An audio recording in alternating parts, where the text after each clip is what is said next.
Welcome everybody to the November 2024 Raleigh Astronomy Club imaging meeting. And so tonight we're going to look at images that were taken at 1000 millimeters or greater focal length. So this is a third in a series that we did throughout this year or throughout the second half of this year.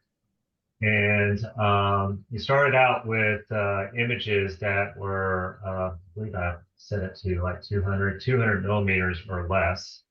And then we went up from that to 200 to under 1,000 and well, above 200 to less than 1,000 for our medium focal length. And now we're on to 1,000. And so the whole point of this is that, I mean, it's completely voluntary on the people who are going to be showing these images. Whoever shows their images is just to get an idea of what kind of field of view you get at a longer focal length. Like once again, like we were talking about with short and medium, what kind of field of view you get with this focal length, the pixel scale you get with this focal length, and the field of view obviously is dictated by the focal length, but also by the size of your sensor.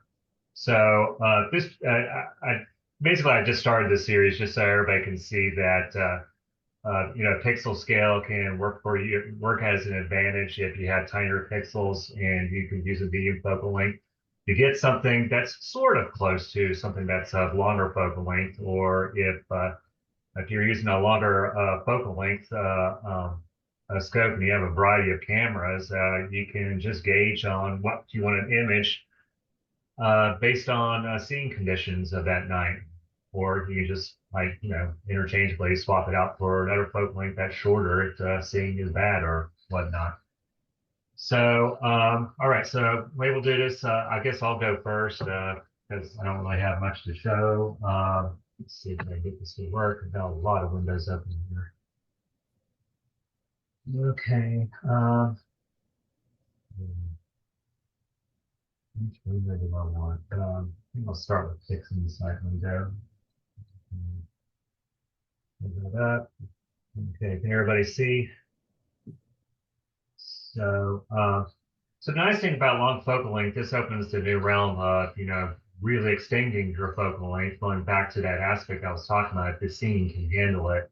And here in North Carolina, we do, I mean, the planetary imaging is fun because it's like really quick. You'll have to spend out a lot of hours, or if you're like me, I tend to spend a lot of hours because I like doing time lapses and whatnot. But this is my first really good image of Jupiter from a long time ago. And this was taken with a C9 1/4 Celestron Schmidt-Cassegrain telescope. And Chris, No, we're not seeing anything, Chris. you're not seeing anything? No. Okay, hold on. All right.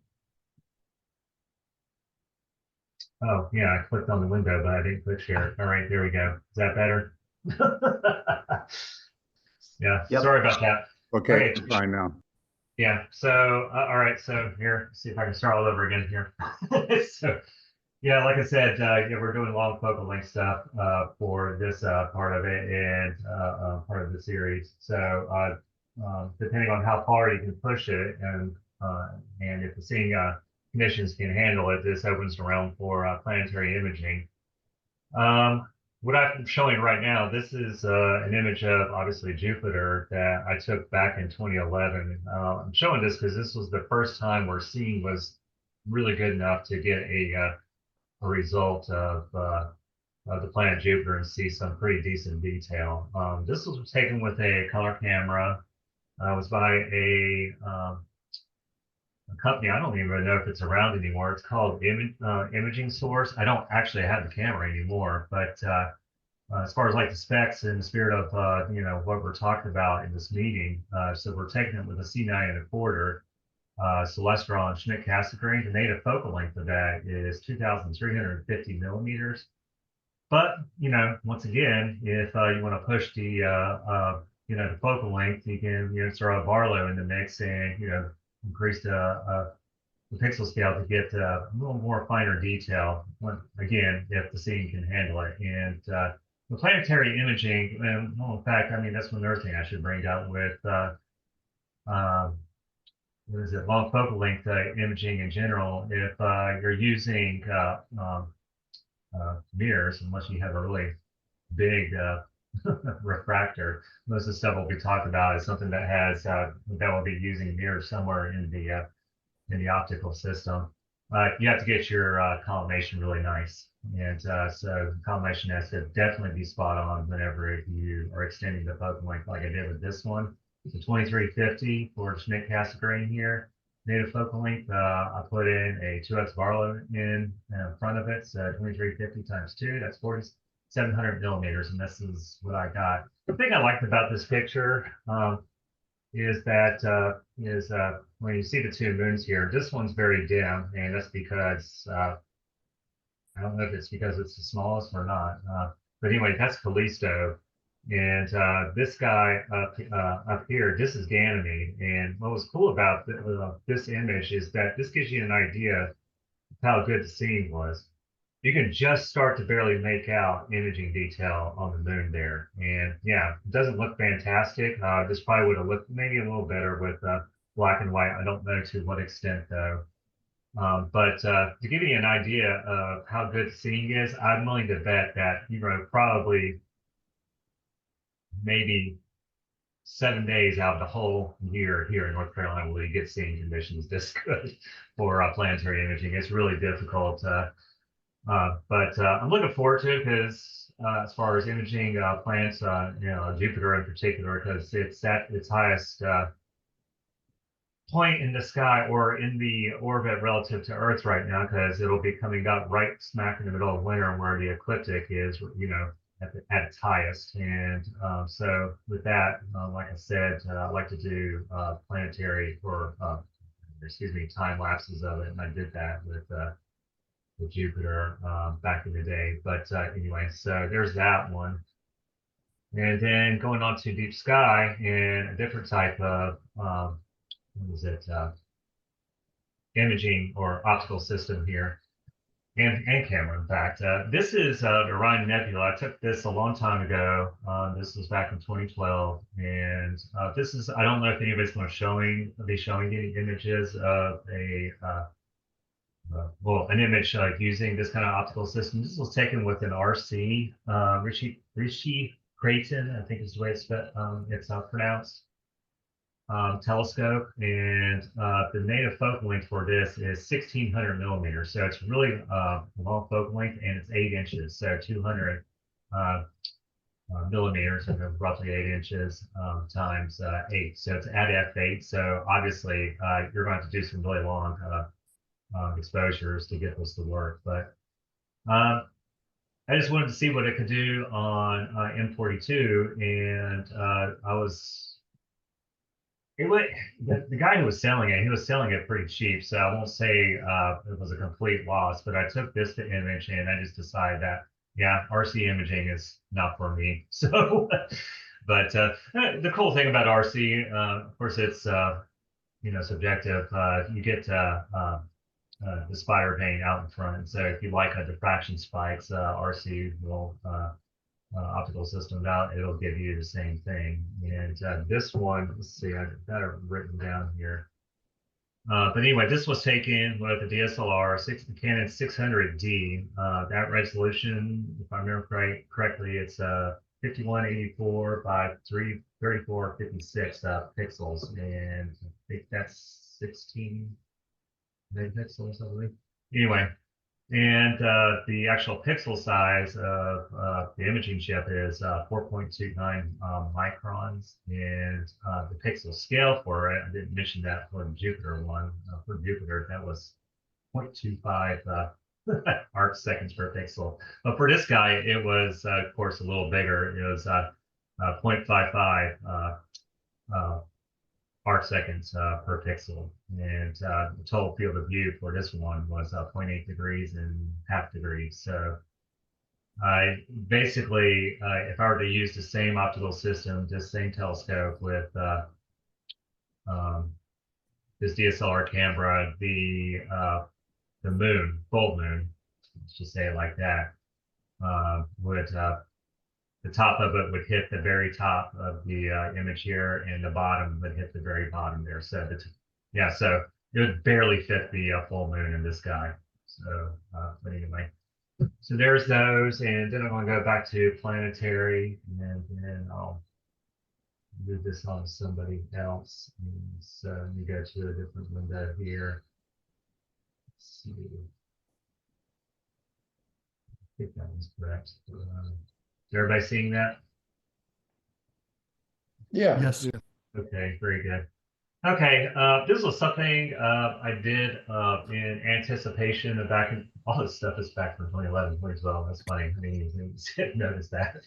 But this was back in 2012, and in 2012, planet Venus was going to do a transit in front of the sun. And I got an idea. I was just like, oh, let's take some images of Venus in phases leading up to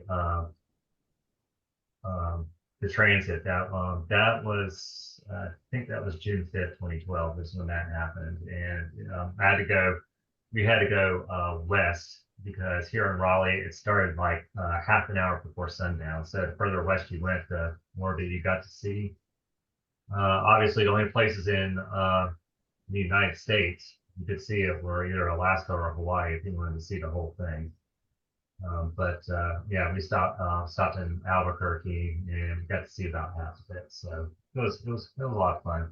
But anyway, getting back to the subject matter as far as long focal length, this is exactly the same uh, imaging setup. The only difference is it's a mono camera, and this one was also an imaging source camera. It was DMK 618, and both the imaging source cameras, one that was one-shot color that you saw of Jupiter, and this one that's mono dove.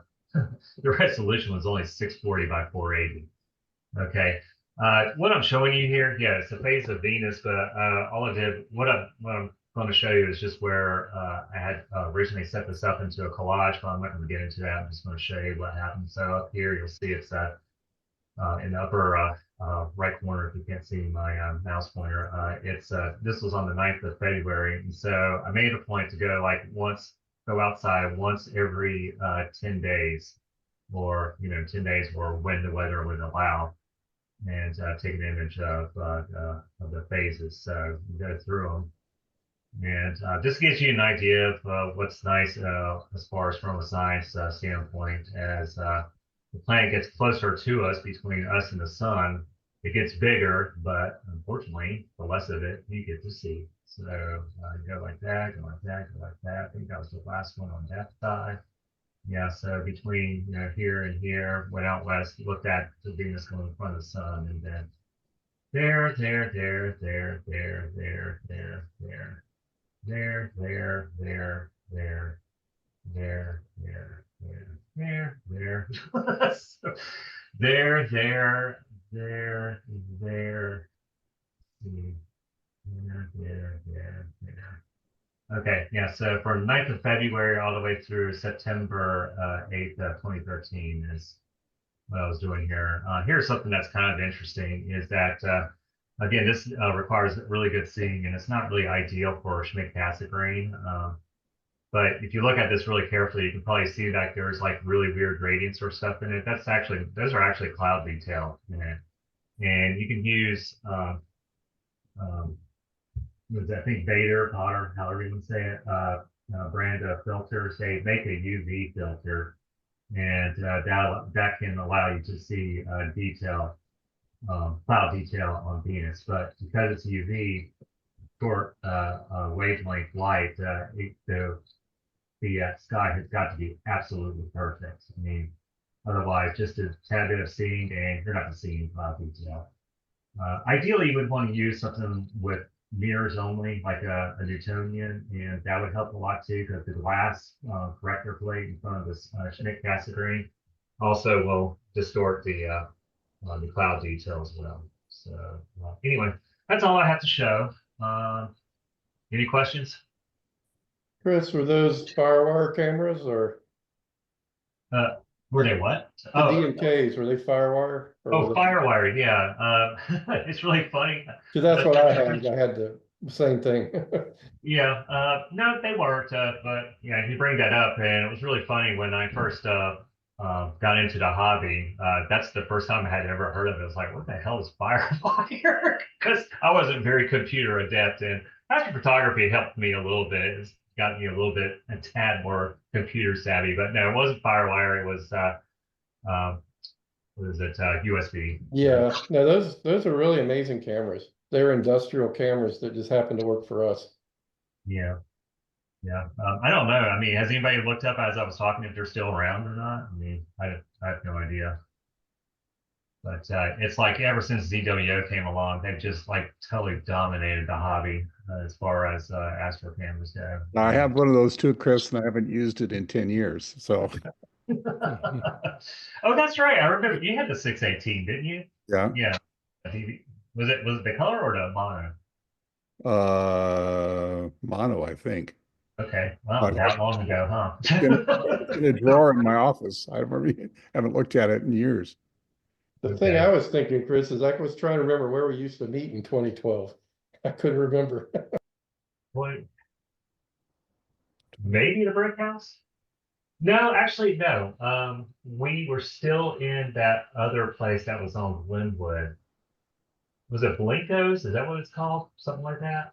Yeah, Yes. it's fine. I don't know why I thought of that, but I just remembered you having a lot of planetary stuff you were really getting into then. Yeah. Well, 2012 was a really good year planetary wise. I mean, you had more than North Carolina's share had more of its share of really nice still nights, and so I mean, it's like I got Venus there, I got Jupiter there. What else was going on at that time? I got my first decent pictures of or images of Mars, but 2012 was when Mars was at its furthest uh,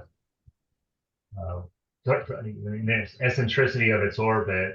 Yeah, it was up really high in the sky, but it was pretty far away. I think it was only like 14 arc seconds. It's the biggest they got. So it was like, no, okay, I'll take what I can get, I guess. But yeah, so yeah, all right. Yeah, moving on. I guess, yeah, thanks for listening, everybody. But who wants to go next? I have a Nobody? few. I won't take very long. I'm Okay. more interested in What you everyone got? else. So let me just get these out of the way. Let's see. Sharing. What? Oh, Oops. I think Sorry, you I have need to to let me share or something. How's this work? try it now. Let Okay, me put thank that you. out. Oh, yeah. Is that it? Does everyone see it now? We're about there. It is. Yeah, I see it. Okay, okay. Ask for dinner. So, all right. So this first one, I was in grad school in Arizona in 1990, and a friend of mine had one of the, I don't know if you've ever seen them. They're a big Meade 10-inch Newtonian on a huge gem. And he also had a nice OM film camera. So I hand guided this for 30 minutes. You can tell because look at the trailing. But so this is the first astrophoto I ever took a few years ago. And so this was hand guided. If I don't know, I assume everyone here knows what I'm saying. Yes. You physically looked through a guide scope with a joystick and you kept the star in the center, like the old fashioned astronomers used to do, because we didn't have auto guiders in 1990. We didn't have CCDs. So that was one I did. And Was that one of those like double crosshair ones? yeah, I mean, I don't remember the details, but that's essentially what you did. It was probably a much higher magnification than your typical 9 by 50 or something, right? It was another telescope. That's where, in the old days, people thought you'd have a focal length of your imaging scope and your guide scope had to match. And this is why, because we didn't have, PhD 2 doing a 10th of a pixel centroid, and you can use like a short focal, right? So this, I don't know, it was a 10-inch let's call it an f6. So it's probably 1200 millimeters. So this is one I took, when did I take this one? So this was actually an 8-inch RC like Chris was just talking about. So I probably had this at like 1400 millimeters. So this is M13. And this was with an old camera I had, which is called a SXVH9. It was a tiny, tiny chip. I bought it in 2003 and it cost $3,000. So it's about a third of the width of APS-C. So just to get an idea of what you can get, this thing I bought for $500 the other day to play with will blow it away. So but this was a night of good seeing. And you can see the diffraction. Why does it do that? Diffraction spikes like Chris was talking about. So this one was at the Winter Star Party. This is a C8 with that SXV9. So this was in 2009. And this was kind of when I first started to try to shoot fainter things. And it's pretty dark at Winter Star Party, but you need a lot of data when you're at a longer focal length. If it's an extended object, you're spreading the light out more. And let's see. So then this one is M109. I did this one at the Staunton River probably 6 years ago. Is there a way to get astrobin to not like completely? Let's look at it this way. You can probably see it better. Yeah, so this was a fun one I did. And this is probably with, I've had a lot of scoops. This is with a 10-inch f5 Newtonian I used to use. So that's 1250 millimeters. And let's see, this one was probably 6 years ago. I really like this object. It has all kinds of fun. It's probably been tidally disrupted or something. This was at Staunton River. This one was probably more like 1400 millimeters I usually shoot the C8 at f7. And this was with ASI 1600. All right, let's see. So this one is the C8, probably at f10.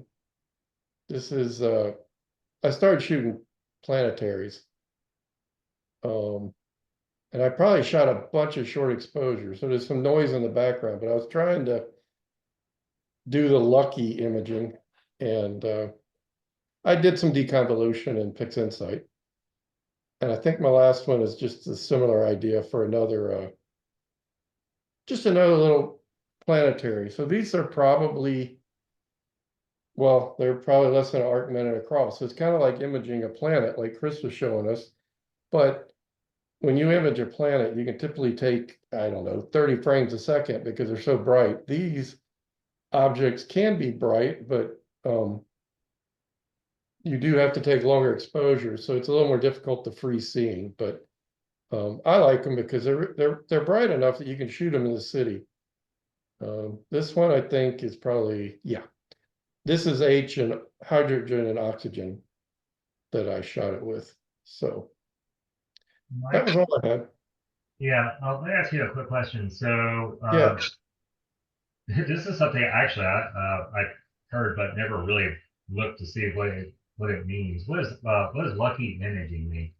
Oh, well, I mean, that's the term that came up with what you're doing. Remember old Registax, and you'd take tons of frames and Registax would sort them, and you hoped you got lucky and got a few moments where seeing was, because seeing isn't a constant blur, right? You know this. It comes in and out. And so you're trying to get lucky and catch it at a moment when it was steady for milliseconds sometimes, right? Very quick moments. And so you can't really freeze seeing with, I don't remember when I took these. Okay, so this one I wasn't, because these were 300-second exposures. This one I might have done that. I don't know. No, these are probably longer. Yeah. There are some people who have big Dobs that are really fast. And they can get away with taking like 1-second exposures, and they'll take 10,000 of them. And that's what serial is really good for. And then they stack them and sort so anyway, to answer it, it's you're taking advantage of a really high frame rate, mostly on planets, to capture a few really still images out of thousands and then stack those. Well, Chris, that's what Auto Stacker does. Yeah. Auto Stacker is probably a newer version. Sure, Registax went with the way of the dodo or something, but I still use the wavelets function on Registax once in a while. I don't Yeah, know I'm what gonna it have to is. learn what the latest piece of software is once I start doing Jupyter here, but anyway, thanks for everyone's attention. Okay, who's up? I can go next if you want. Yes, I do want. You do want? Okay, let me see if I can get to the right place here. Is that showing? Got it. All right. I pulled together things mostly from like 2016, 2018 when I was using the C8 before I got all this other equipment. And this is M65, M66 at the Star Party in 2018 with the Edge HD 8 and the ZWO 071 camera on the Atlas Pro mount. And all stacked back in the day when I didn't have all the fancy software I've got now. So I don't even remember what I used, a Sharp Cap and other things, I guess. See, I have to move some stuff around here. So that's just those. I didn't do a lot of galaxies back then. I didn't really know what I was doing at all. Just kept trying. And then this is, what is it? M13. This is with stacked with Astrolive software. I don't even remember what that is. And this is monochrome of M13. And so there's, I mean, it could be a much better process now with this stuff that I've got now, probably. And then this was something I absolutely had to do. And this is just H alpha again in 2019. This was now with the ATIC 460EX, which I have sitting in a drawer here now with the Astrodon 5 nanometer filter. Can you make that one bigger? That looks really good. I can try. Let's see there. Yeah. Okay. Yeah, that looks really nice. Yeah. So that was a fun thing to do, and it with the C8, the kind of thing I hope to do some more of. Then I did a lot of lunar stuff. Um, this is 16 sections with the C8, so I would take all the way across here. I would do 16 different images, and then I would put them all together, process them all exactly the same way, and stick them together, probably in ice, I would think. That seemed to be at the time the best thing to use for making mosaics of things. And there's some more. I have a bunch of lunar stuff that I did mosaics of at various times of the month. And then this would be an individual. I think no, this is a mosaic of 16 sections. Um, so I was having a lot of fun with that. There's another one. And another one. Most all of these were mosaics of one kind or another. I was going mad for mosaics. And there's I kind of liked that one because it was at the edge and with the interesting shadows and whatnot. There's another one. I don't know. One of these had a lot of frames. I don't remember now. And this was taken with fire capture and a UV-IR cut filter, a few other things. Hang on, Steve. So anyway, I didn't appreciate it. How many panes did you have? You had 10 panes. And each pane, he took 4,000 images and did Yeah, the lucky imaging. So yeah, it's like a lot of data processing in this image. exactly. Yeah. I mean, I had a Mac Pro that was pretty fast at doing things. The machine I'm on now is an M3 Mac, and it's way faster than that old machine. I mean, I can process these things really fast now.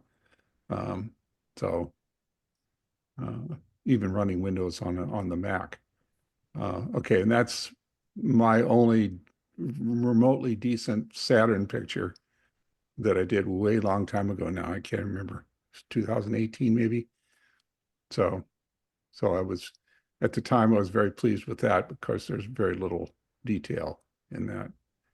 I mean, it'd be fun to do that again, but I think there's not, and there's my only really decent Mars picture done with the C8 XL with the ASI 224, which is also sitting in a drawer someplace now.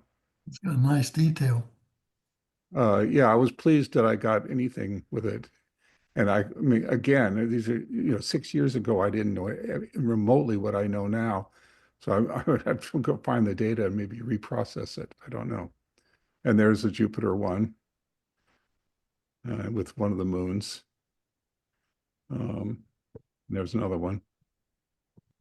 And then this is my own animation. When was this done? 2016. Yeah. And that is the last one I've got, I think. Yeah, that's the last one I have. But I'll Okay. stop sharing here if I can get back onto it. All right, very good. Who's next? Go.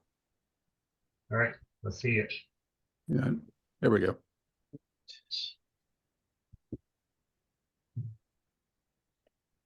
All right. So my first, no, that's not the first. Sorry, that's not the one I wanted to show. This is what I first was playing with the planetary with my 8-inch dog, the ASI 533 MC Pro. And this is just, as a dog, so no modifications. To orient the camera so that the planet would go across the field and use fire capture. And you could set the region of interest, and the height would drive out your frame rate. So if it was going horizontally, short height, pretty good frame rate. So this is no Barlow, so 1200 millimeter focal length. I decided I wanted to try an experiment, so I put it onto my EQ6R Pro. So that's it wired up. I had another rig. I kind of just wired stuff through it to use the mini PC. And with a 3X Barlow, was able to get this with Saturn, which I thought was, oh, this is actually the C8. All right, well. So something I want to add, actually, go back to Saturn. Sure. I don't know, maybe most of us are paying attention to this, but those who may not know, when you looked at Steve's images, now you're looking at Devine's, you'll notice how that as time has gone by since Steve's images that were Saturn back in 2016 to now 2023, the rings are starting to become edge on, and next year the rings are going to be very edge on. They'll almost just be like a straight line. And but what's also going to happen, and it's only going to happen, a night here and there. And so if we're lucky, we may be able to get it. Because we'll be looking at the rings edge on, that also means that the moons that are going around Saturn will also be most of the moons that the largest moons of Saturn, they travel around equatorially around Saturn, if you catch what I'm trying to describe here. So the largest moon being Titan, you can see this happening all the time on Jupiter, where you see the 4 Galilean moons casting shadows on Jupiter. Well, Titan, because it's so big, it'll be doing the same thing on the Saturn, but because Titan's orbit is so huge or so far away from the actual planet, we're only going to be able to catch it a few times. I guess when we come around to what is it, Johnny? I think you did it once. So when we get around to you, is there any chance we can get you to show it when we? Yeah, Don't show it now. I mean, as in like when we get to you. I don't have that one in front of me, Chris. I've got a Saturn image that I can show you tonight, but yeah, I know the one you're talking about. I don't have it at hand right now. It was the shadow of Titan you're remembering, right? Yeah. So, anyways, yeah. So that's something that all of us probably would want to look out for, because that's very rare. You have to have nice. The planets have to be in alignment, per se, like a astrologist would say. Sorry, Naveen, I didn't mean to hijack things. It's fine. I'm trying to find the Saturn picture I intended to show. I think this is from the Dob. Well, it's not a Dob if it's on an equatorial outfit, you know what I mean? But you know, it was a fun experiment. While I had that set up, I had the 3X Barlow. This is M15 at about 6,000 millimeters. Um, it was fun. I had no flats, no calibration frames. So, all right.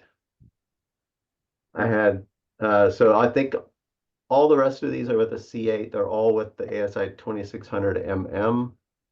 The very last one is with this an Edge HD C8, but these are old orange tube. I think they were based on the serial number from 1985, maybe very late 1984. I was playing around at SRSP last year, and just doing some solar, caught a bird going across, which I thought was pretty cool. But I don't typically do planetary with it. I'm doing deep sky. So the Heart of the Heart Nebula. This is in false color narrowband. This is part of the Fetus Nebula. Not Fetus. Yeah, Fetus. I love this little guy, the Galactic Hiker. It looks like a little person walking between two peaks. Is that also called the Soul? Oh, Soul. That's Soul. Yeah, sorry. Yeah. Because Okay. Fetus is next. This is again still with the C8, and it's reduced. So these are all 1280 millimeters ish. This is Fetus Nebula, which was surprising how interesting it looked when it came out. I think this is color RGB. Yeah, just RGB. And then I'd been trying for a long time to get Thor's helmet. Finally, when I retired the Orange Tube C8, I processed the data, and it looks really cool, in my opinion.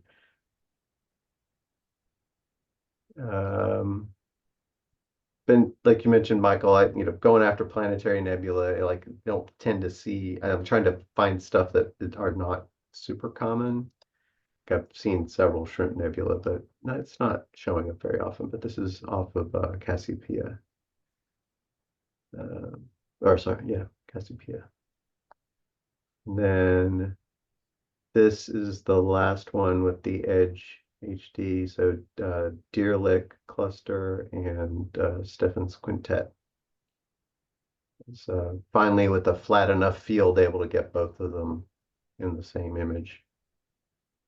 This is with the 0.7x reducer, so 1400-ish millimeters, so slightly longer focal length, slightly slower optics. That's it. Where did you shoot that last one? My backyard. Deep Yeah, River Arena. how many Yeah. hours did you get? Almost 6.5. Really, that's pretty amazing. Yeah. Yeah, the light pollution here is not horrible. Oh, okay. You know. I was wondering I didn't ask that question. Yeah, What's your skylight? it's probably high Bortle 5, maybe on to Bortle 6. But, Okay. Yeah, I'm probably an 8, so that's why I was like amazed 6 hours. Now it makes sense.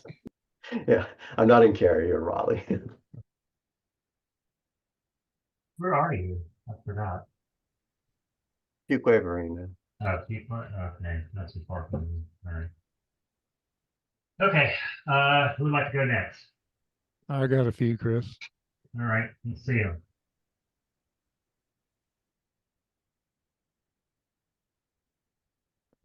See that okay? Yeah. Got it. All right, got it. Okay. 5 years ago, I got a 14-inch Meade ACF F10 scope for my observatory, and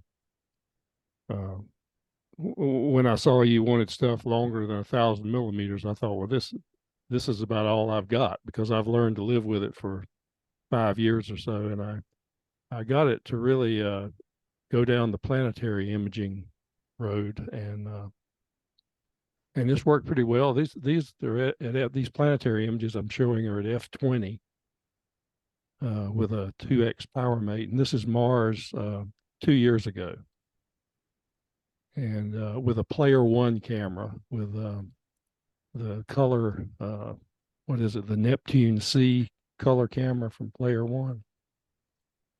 Am I calculating that correctly? At 7,000? Something like that, yeah. Wow. Figure it's what, at f10 it's 3556, so yeah, it's about 7,000. But this is a view of Mars that I hadn't successfully shot before. This is Valle Marineris in the center there. So, this is a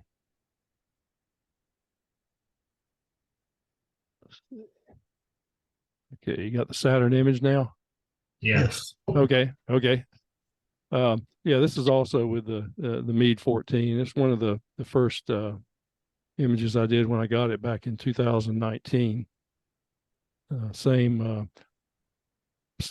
camera, same system, everything. But yeah, the rings were a lot more open back then.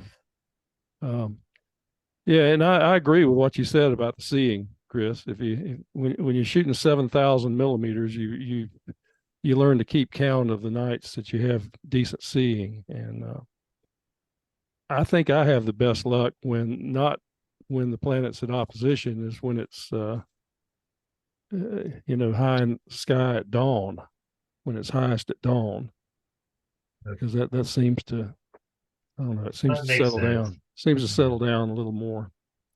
I think that's when the sky's going to be as calm as it's going to get. Yeah. Let's see. It might also help if you have roads and roofs around you to shoot. Yeah. It's but they are very rare. They're very rare that you can do the planetary imaging. This is the same scope. I got a telecompressor focal reducer for it. Can everybody see M22 here? So, okay. Yeah. I got it shortly after I got the scope. It was made by Astrophysics. It was relatively inexpensive, like $165 or so. It was a 12-inch focal length achromat in a 2-inch cell. And but the spacing that I was given, I was trying to get f6.7 out of the f10 system, and put it at the correct distance. And but my plate solve says it's closer to f7. So I'm calling these deep sky shots f7. It's about 0.3 by 0.5 degrees is the feel you get with the ASI 2600 MC color camera, which is what this was done with. So it's a little piece of sky. Can't get the whole moon. But it's I've enjoyed using it at that length, and I've usually don't bin it. The arc seconds per pixel is what, 3.312 or something like that at f7, but this is also at f7. And all of these deep sky ones are just 2 or 3 hours worth of subs. They're not multiple nights or anything like that. This one I did bin. This is with the 2600 MC with a Optilong L Extreme filter at f7. Guiding all these has got to be by off axis. There's not a guide scope that I've been able to get to work with it that'll guide it with the accuracy that you need. And it's on a Optron CEM 120 mount. So the mounts is very good tracking and very responsive with the guiding. but you got to guide it off axis.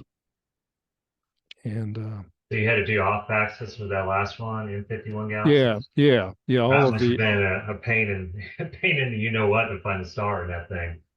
not finding a star is not that big a deal anymore. With the cameras, you know, are sensitive enough to pick them up, particularly at f7.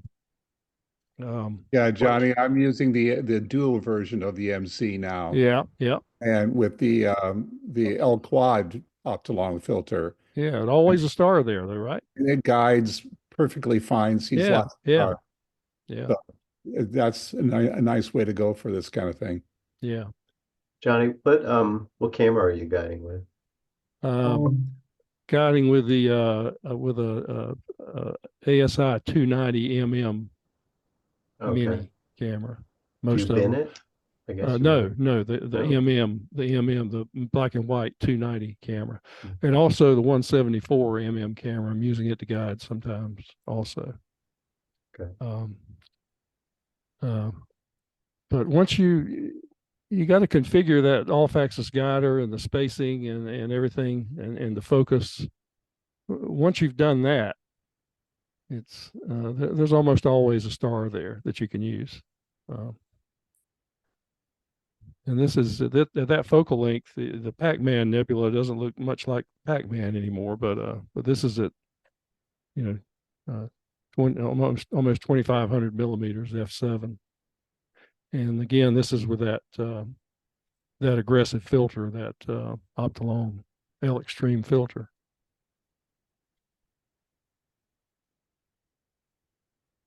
And this one too.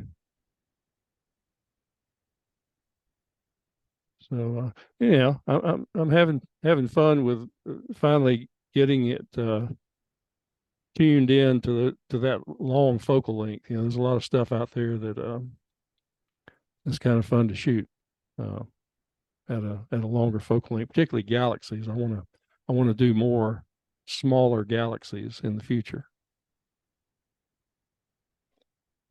But that's all I got. Okay, very good. Who wants to go next?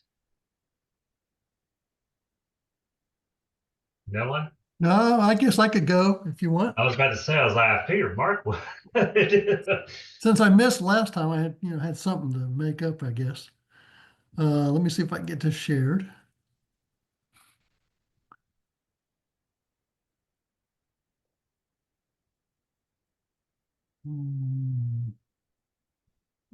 Oh, there it is.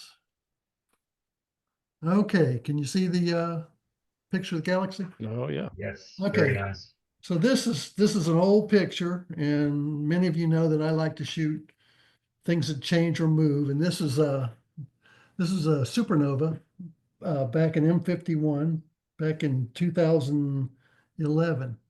But this was on an old 8-inch Newtonian that I built. My wife ground the mirror, and I built the telescope. And so this was an 8-inch f6.2, and I was using my really old ST402 camera, S-Big, 9-micron pixels, and but that worked well on this scope. So hopefully everybody can see the supernova flashing on and off at the top. Thought that was your 8-inch when I first saw it. That was a neat scope. Yeah, I have since sold it to another club member. So it's gone on to a good home. Phyllis let you sell the mirror? Yeah. Man. Yeah. That's She wasn't going extraordinary. to use it. That's extraordinary. There, I'd never sell a mirror. I'd keep the mirror. I'd sell the scope. Yeah. So this is M63, taken a few years ago, 2019. This is with my Edge HD at f7 with the telecompressor, and so this is 1400 millimeters focal length. So I'll call my C8, which is really an Edge HD 800. But I like this Galaxy because you can see details in it, even at fairly short focal lengths, And I've always been intrigued at the little dark cloud at the bottom that runs across. moving on. This is the Sombrero Galaxy, also taken with the same C8 at f7. And this was taken with a ASI 1600 mm that I've had for a while. And I always liked the way monochrome looked on galaxies. So it's one of those cases. So again, 1400 millimeters focal length.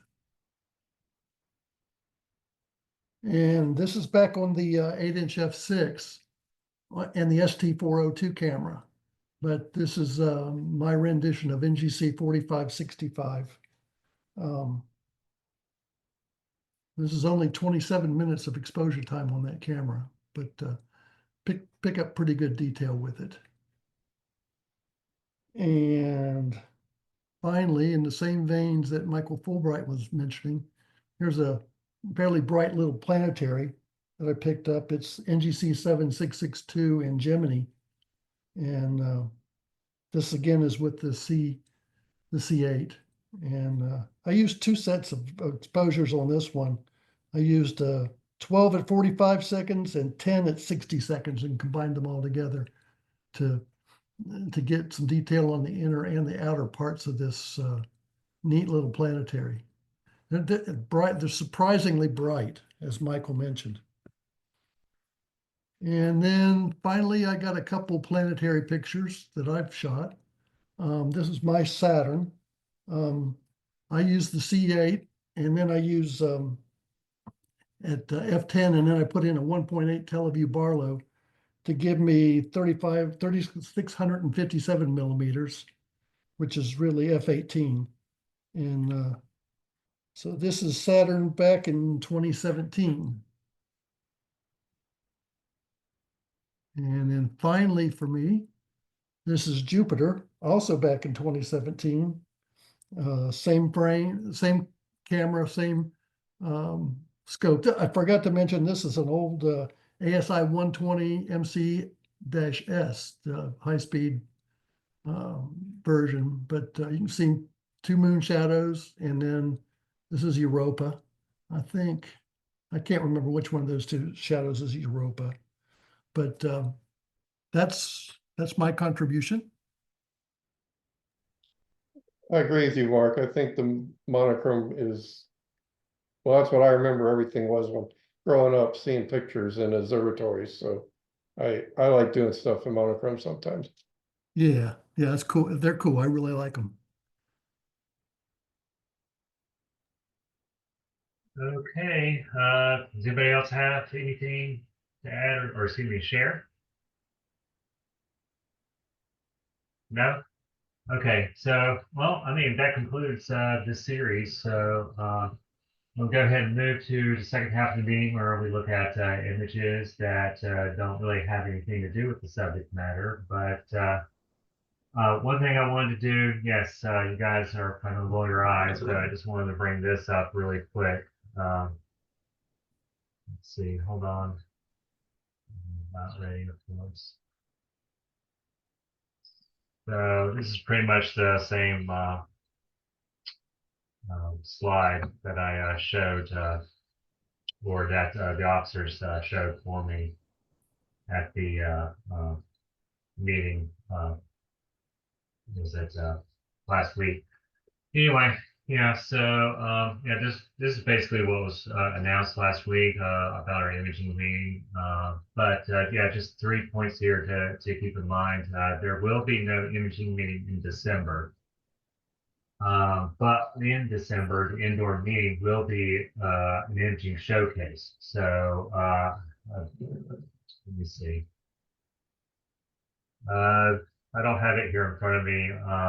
Naveen, what day is that? The next indoor meeting? One moment.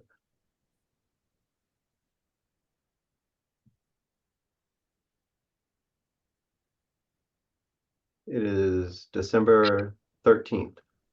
Okay. Okay. So, but anyway, so you got that up there. So let me put this in. anyway, so yeah, December 13th. So what we want to do is, what I just want to go ahead and put out there is that you have some images that you'd like to show off, like the best that you took of the year. And I'm sure there's a lot of people out there that would want to share it since we had auroras, we had that eclipse and all kinds of things solar related that occurred this year. And then of course the usual deep sky objects. We show what you got with that. And then finally, Astronomy Days is in February. It's in the first week of February, February 1st and the 2nd, Saturday and Sunday from 10 to 5. That's that right? Yeah, 10 to 5. And of course, we're always reaching out to see who would like to volunteer. So here we are with the imaging meeting. So you guys can kind of put that on your radar if you would like to help out. We would be very grateful. Naveen, are you still up for leading it? Yeah. Okay. And it will be in the NRC, the newest area of the museum where the daily planning is, as it was last year.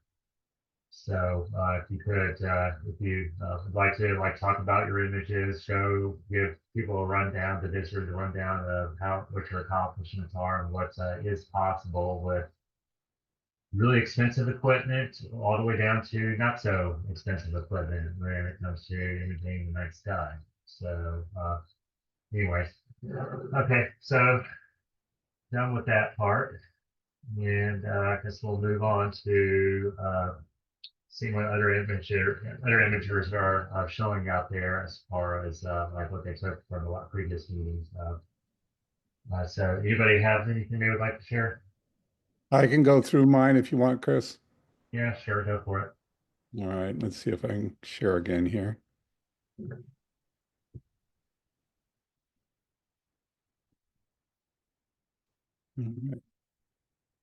All right, let's see if it's okay. I just collection of various things I've been working on. This is Witch Head with the Sea Star. And the Sea Star now has a mosaic mode. The Witch Head won't fit in there. So I used a 2x mosaic mode for this and did about, I don't know how long ago, 2 hours of this. It's the first time I've ever actually been able to do this very well. Certainly with something as simple as the Sea Star. So I was kind of pleased with that one. Then this is the kind of thing I've been doing with the 135 with the 2600 MC Duo. And there's that little shrimp object that we saw earlier, but it's really tiny in this image. So, and then there's the owl cluster there, and then there's that shrimp nebula. Where is that exactly? It's in Cassiopeia. Okay, yeah. Okay. I think you said that, Naveen, sorry. And and the thing I like about this particular thing, and I'll show you more of these things, is finding incredible number of stars and incredible amount of gas and dust and everything that's in these. If you do a very long exposure, this is 6 hours of exposure, 5-minute, 72 5-minute exposures with the 135 and the MC Duo. And when you do that kind of just even 6 hours, you're getting an enormous amount of detail and things you just don't see. I like to look at what other people do, and you might see the stars and you might see the cluster, and maybe you see the shrimp, but you don't see all this other detail, generally speaking, unless you do a lot of hours of exposure. And there's another one. One night I had a couple of hours left over at like 3 in the morning. And I just aimed it at Orion again, just to see what I could get. And I was able to get the Witch Head and the nebulae and Rigel and all that. And then all this other detail that's coming with this color camera. This is using the Optolong L Quad filter. And so if you do it for a long, this was what, 2.5 hours, I think? 29 5-minute exposures. Yeah, 2.5 hours roughly. Just to finish out the night because I didn't have more time than that. And then this is Baby Eagle Nebula area in Taurus. This is also 6 hours of exposure. And again, you see all this incredible dust and detail here that you don't often see unless you really do a lot of hours. And 6 hours isn't that much. I can't imagine what it's like with more hours, but it's a lot of, I find a lot of fun to look for all this detail that you don't normally see. And then here's the jellyfish and monkey nebula area, again, with lots of stars and lots of dust and stuff like that. All with this same system that I've been wide. And this is with the sea star now. This is again a 2x of the North American nebula. And this is taking the stack directly from the sea star and just processing it. This doesn't stacking all the individual subs. So the sea star does a pretty good job of stacking. And if you know how to process these things with Blur Exterminator and all the other things that you've got now, you can get a lot of detail without a lot of, this is, I think, 2 hours of this 2x mosaic mode in the sea star. And then this is the red system that I've been using with lots of bad cabling. But that's it works beautifully. I'm really happy with it. And then this is with the sea star again in the mosaic mode.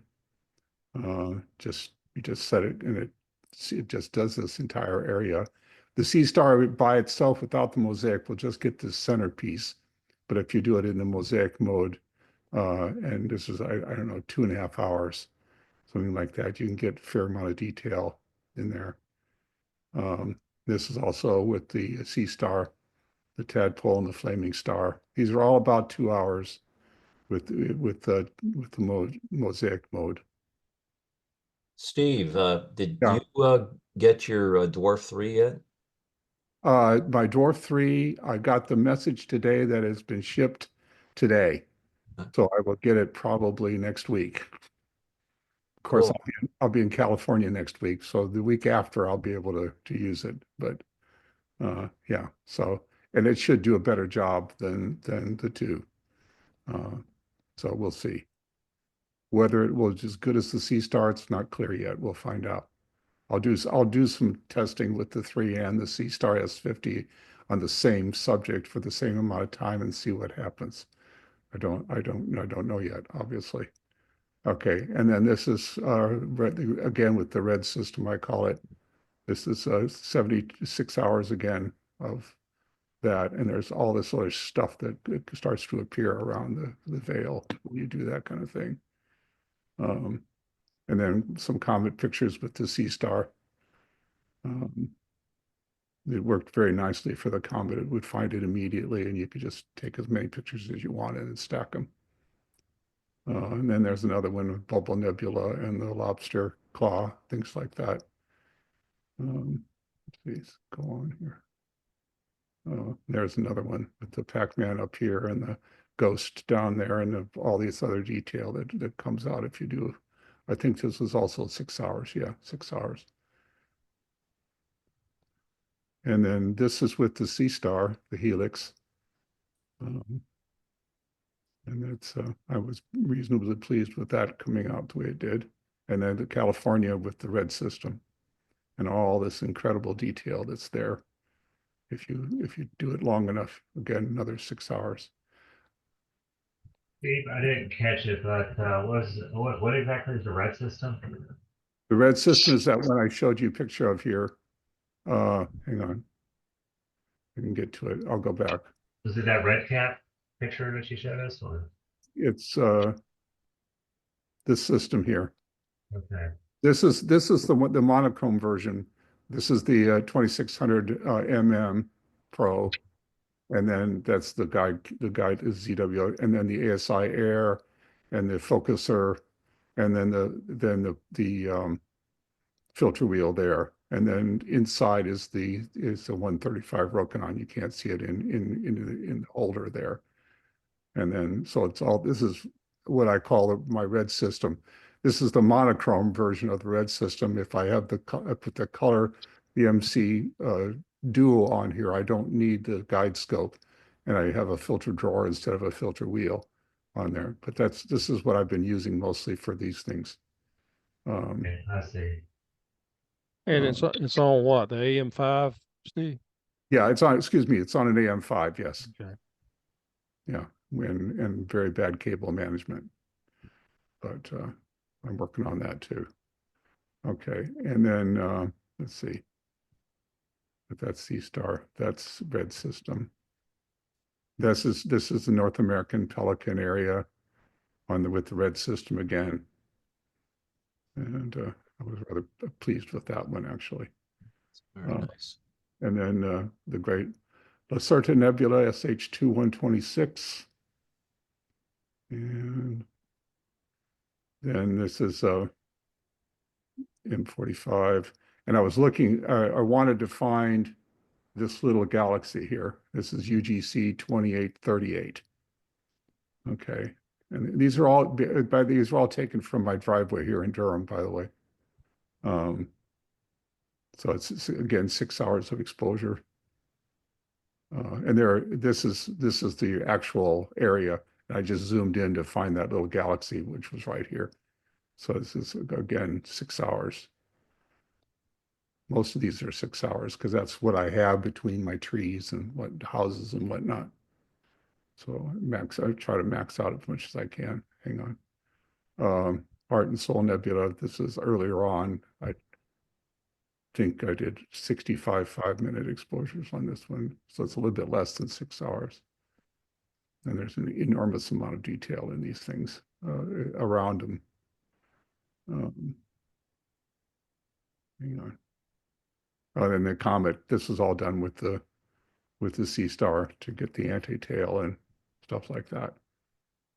C-Star worked very well for the comet.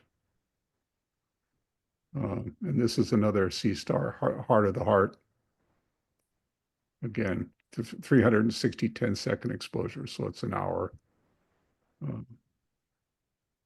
Like that, and all processed.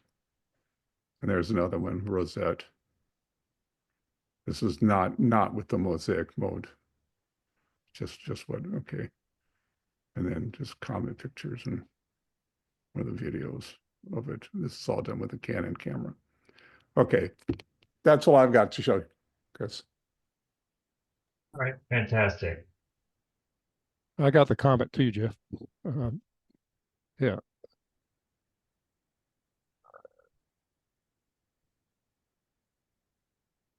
Were you about to share it, John? I'm sorry. Yeah, I'm trying. Here we go.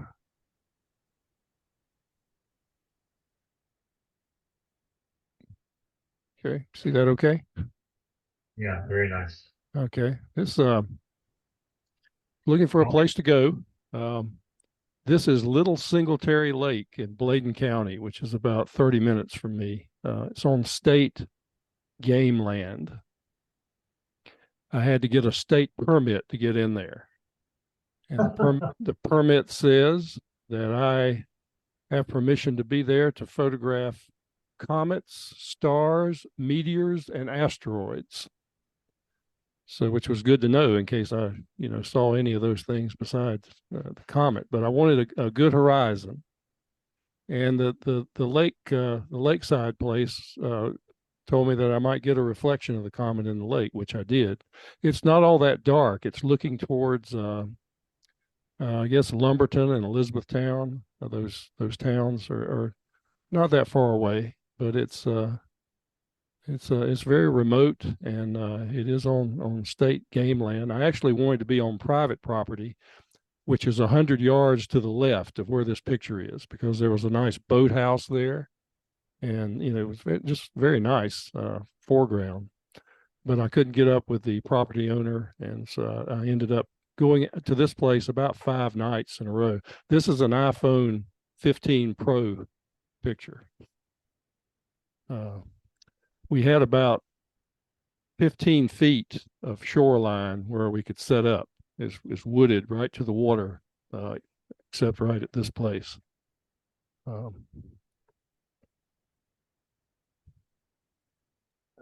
Let's see, how do I?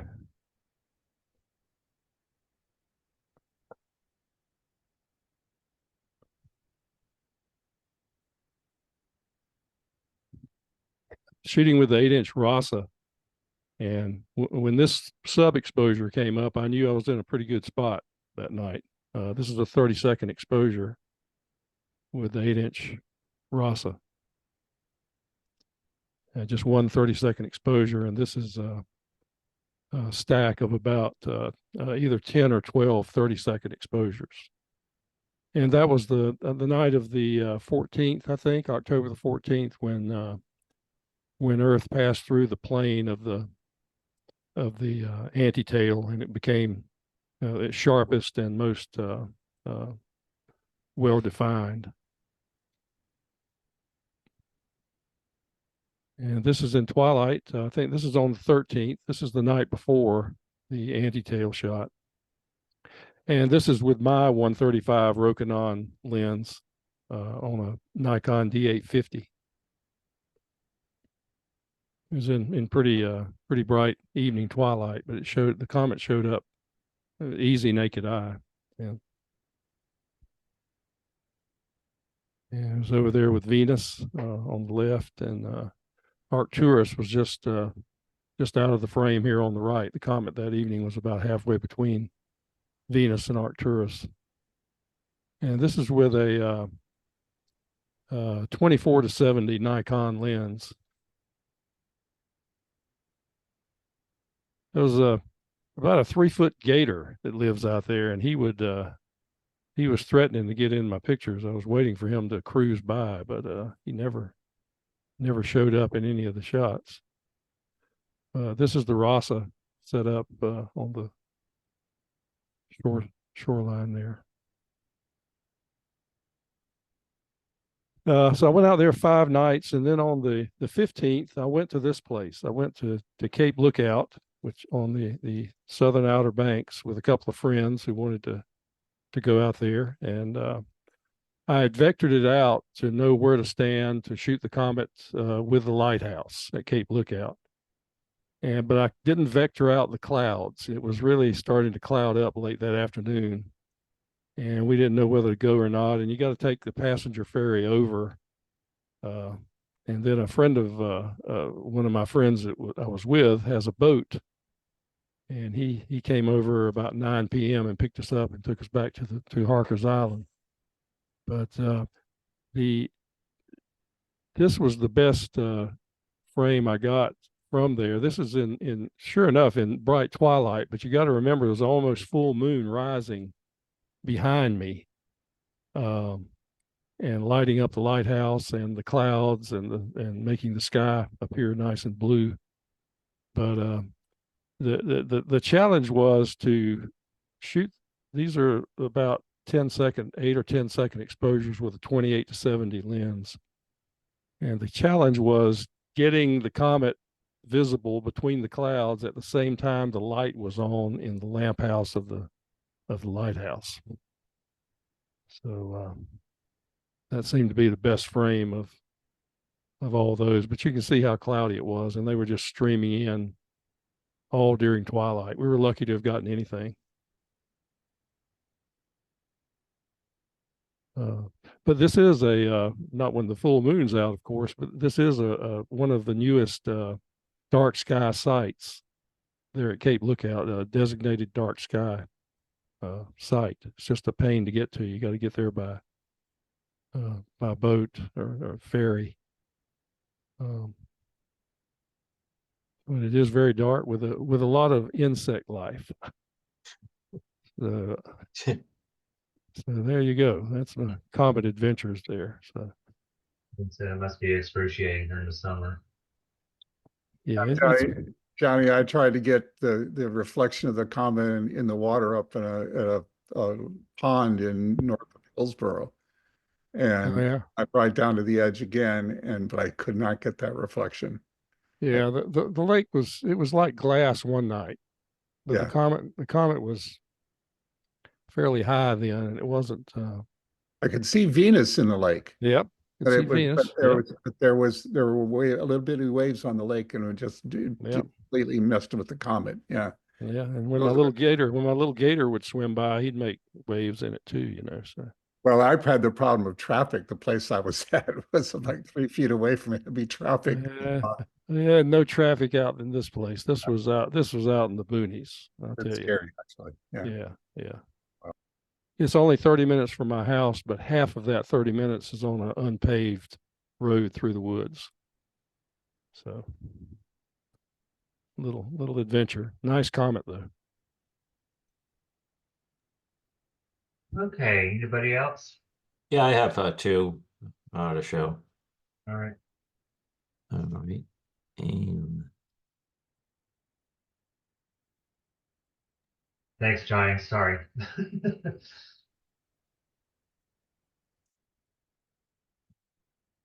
did that show up? Yep, you got it. Okay, yeah. Yeah, I took this with my Stella Mira 90 millimeter Apo and the 533 MC color camera. And it represents let's see, 3 3/4 hours of exposure. There were 3 minute sub exposures. And what I did, I ended up cropping out the Gamma Cassiopeia because it was so bright and my processing skills, it was kind of difficult. So I just left a little bit showing up there to reference that it's kind of generating the UV, whatever is to excite the gases in that. And this is obviously the Ghost Nebula IC 63 and that. And yeah, that's, let's see. Yeah, how much I cropped it out with the degrees by degree. Well, I don't have that here, but anyway, yep. Yeah, Don, there's a lot of three-dimensionality in that object, and I think you captured that. Yeah. Is Yeah. Is it filtered, Don? Yeah. Oh, yeah. I should mention that's with the L enhance. Oh yeah. The L enhance filter. I think the L enhance is like the H alpha is like 9 or 10 nanometers, and it's also oxygen. It's it's a 3 band, two hydrogen and one on O3, I guess, or 2, whatever. Yeah. And these were 3 minute sub exposures at f6, and I really found that I didn't looking at the iPad, I didn't really see too much difference between the 2 and 3 minutes sub exposures. And from my backyard, this was taken from my backyard, which is Bortle 5, where this in the sky. And but I shot 3 minutes anyway. But I used to shoot 5 minutes with this filter and that.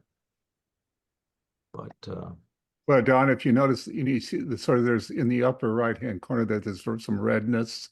If you look, there's a lot of gas and dust in this area as well. yeah, I was looking at it. So is there something wrong with my processing because it looks fuzzy? No, that picture that I showed you of the that has the ghost in it. If you Mhm. look at it, it has there's an enormous amount of gas and dust and other structures Mhm. around in this area. And so if you do take 5 minute exposures and take enough of them, you'll get a lot of detail in this area too. It might take away from the nice ghost image, but Okay. it gets kind of embedded in that. But there's a lot of other detail in this area if you take longer exposures and more of them. Mhm. Okay. Yeah. So actually I take that back. I got my next that this is actually 6.5 hours. I the next image I'm going to show of NGC 6888, the crescent was 3 3/4 hours. So yeah, yeah. So really, if I got 10 hours or whatever, it would really start showing up other stuff. Yeah. around it. Okay. And how do I move to the next image? Stop share or let me hit my I guess that's, let me go back and share again, and yeah, here it is. Yeah, this is the crescent, and again from my backyard, and again the same scope, same camera, and it's 3-minute sub exposures. Again, the L enhance filter, and sounds like 75 was 3 3/4 hours of exposure and that. Now, sometimes I think I over sharpened the stars, but I guess it's a matter of taste in that. But I did get some pretty good detail in the nebula, and that again, more exposure would have brought out the oxygen shell around that, but still I like the red cloud dusts around it. And that's it. That's Okay, very nice, Don. Thank you. All right, anybody else? Yeah, I have some pictures I could share. All right, let's see them.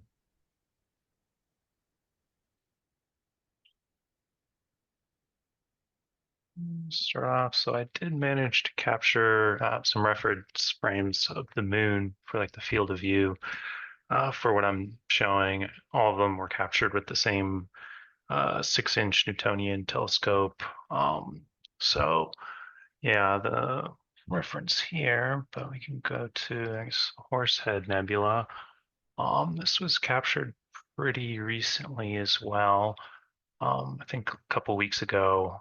Total of, let's see how much time I have on this. About 10 hours, 10 and a half hours. I'm using the ASCAR dual band filters, the hydrogen oxygen and then the sulfur oxygen. And this is with the 2600 MC Duo camera. That's Yeah, and the, oh, sorry, yeah. that's beautiful. That's a really nice image. Oh, thank you. Yeah, the diffraction spike was quite impressive on this guy. Very much covered the whole image. Jeff, I have a question of those, the filters that you're using, those ASCAR filters. Mhm. Do you use those separately or together? So they're two separate physical filters. So typically I'll do, because I just have a filter drawer, so I'll shoot one night with one of the filters and then, hopefully get another night and switch to a different filter. Right, Um, right. Yeah, and this, in the past, I typically was doing 50-50. But with this one, I did do, the third night was with the sulfur oxygen filter. Because, yeah, it tends to be, I always find myself trying to stretch and bring out the sulfur data more. So I figured I'd just, collect more of it. And I think it turned out pretty well. I'm gonna try and keep doing that going forward. Yeah, that was the Horsehead Nebula. And then let's see if I can explain Hey, Jeff, Ryan. sorry. Yeah. So there's two sets of filters. One of them was sulfur, and what was the other one? That's So hydrogen oxygen filter, and then the other filter is a sulfur oxygen. So okay. they're That's nice. two. You'll be able to get like oxygen twice through the. Yeah, you kind of double up on that as well. So Yes. that helps with Oxygen's it. usually the hardest to get a hold of. Yeah. So it's been working out pretty well. I've been pretty happy with the filters. Yeah, with the Orion Nebula, this was all with no filters, just the built-in UV IR cut filter. And these were, I think this was 4 hours, 10 minutes, 1 minute sub exposures. So I was able to, not overexpose the core there. It was, Orion's pretty early in the morning or late in the morning. So I wasn't sure if it was going to work out, but I'm pretty happy with the result there. At least capturing the data, I keep going back and processing. This is just trying to bring out more of the background, surrounding gas. So I kind of, I don't know, go back and forth between the two, but it's pretty happy with how that turned out. Let's see. So then Triangulum Galaxy, I think this is what, M33, and this was 17 hours, no filter, and then 5 hours with the hydrogen oxygen filter. Got pretty lucky, I think, back a few weeks ago. This was, when was this? So yeah, end of October, early November. So had some nice clear nights with no moon. What was the focal length of this? So this is a f4, so 600, and I have it reduced a little bit, so it's like 575 with the corrector in place. A 6-inch Newtonian. Mm-hmm. Yeah. Okay. All right. Very good. Yeah. I was able to, it's fun to just kind of surf around, and there's quite a few galaxies just everywhere in the image, so it's kind of nice to be able to pull out some of those details. I think, yeah, this is a pretty big one over here. But yeah, it's Well, actually, yeah, you like the galaxies, but I like you can almost make out like really decent structure in the nebulae of this guy. yeah, Yeah, this I mean, was that's surprisingly usually bright. really hard to come by. It, But yeah, that's really good hydrogen alpha right there. That's probably the best I've seen come out of the club for M33. yeah, this was again, yeah, only 5 hours of data there. I think I've gotten a bit better with kind of separating it out, so it's only the hydrogen alpha data in the galaxy that, instead of kind of in the surrounding areas, that I'm not really trying to focus on. But yeah, I was definitely happy with how this one turned out. Yeah. So let's see, I think I got, yeah, so I also did the Pac-Man Nebula. This was 2 nights, so about 9 hours of data there. Again, split 50-50 between the two filters with the same system. But yeah, hopefully I'll go back and get some more sulfur data to kind of clean up some of this noise. Let's see, the last one I had, I think this was posted on the Discord chat a while back. This was back in beginning of October of the Wizard Nebula. A total of 20 hours, 20 and a half hours. Yeah, definitely could use another night with the sulfur data. But yeah, I was pretty happy with the kind of surrounding area detail start to come out. Yeah. And going back to the moon stuff, I was pretty happy with full moon's interesting. I do enjoy more there's like 10-15% of shadow there. So this is a 2-panel video mosaic I put together. So yeah, that's all the images I had for last month or so. So Jeff, it's a 6-inch f6 Newtonian Natively F4. f4. Okay. Yeah, with the corrector, it's like it's- 3.8, 3.8 something. Yeah. Okay. Okay. Very nice. It is Yeah. very nice stuff. Yeah. Thank you. Yeah. Hopefully, I think next few nights should be at least be able to get something out of it coming up soon. Okie dokie. Anybody else?